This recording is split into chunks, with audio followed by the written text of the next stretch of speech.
Okay, so magandang umaga mga idol. So meron tayo ditong gagawin na NS200. Na-stock siya ng 3 years mahigit. Oh, grabe, oh, may lawa na, oh. Ayan, so ano ba yung mga una nating step na gagawin dito? Siyempre, lalagyan muna natin siya ng battery kasi unang-unang problema nito, nadidrain yung battery. So check natin yung mga kuryente, kung meron pang kuryente.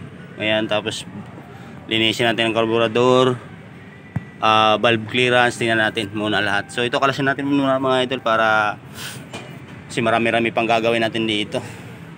Okay, sana gumana pa yung pan. Maraming problema dito na magiging problema pala kung sakasakali. Sana mapagana natin yung pan pag umandar na siya. Alright, so kalasin muna natin. Yan, NS200 yan. Ito yung sa Cubao QC.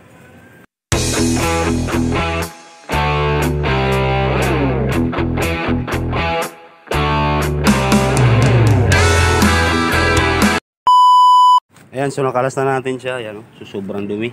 Ito, nilinis natin yung carburetor niya. Ayan, so wala tayong mga pinalitan gano'n na parts. Spark plug lang na stock kasi.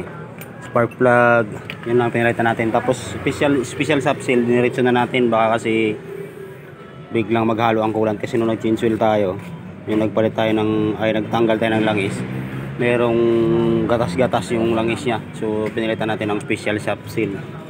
Okay, so yan, tingnan natin mamaya kung aandar pa to. Okay, NS200. So 3 years mahigit to na stock mga idol. Okay.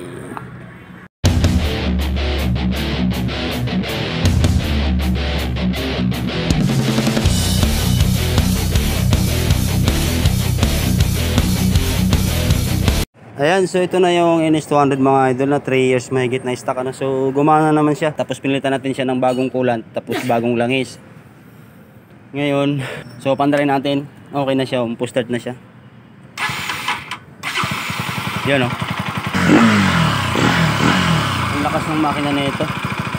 Ngayon, kailangan natin siyang painitin. Bago natin siya iiwanan, kailangan marinig muna natin na gumana yung pan. Kasi mamaya may problema yung pan, patay na, di ba? So pag ginamit ng mayari, hindi niya alam na hindi pala gumagana yung pan. Hindi nagbulwakan lahat yung coolant. Okay. So, antayin natin na gumana yung pan, saka natin siya ayusin lahat. So, tasan natin muna para mabilis gumana yung pan. Alright. Ayan, so, yan na mga idol, gumana na yung pan niya. So, ibig sabihin, okay na to. Ang pan nito, hindi tayo mangamba na ibiyahe ng may-ari na malayo. Okay.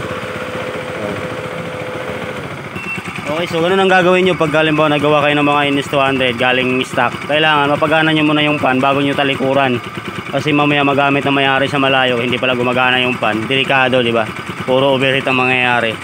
So maraming magkakaproblema na parts. Okay, 2018 model pala. Ayan.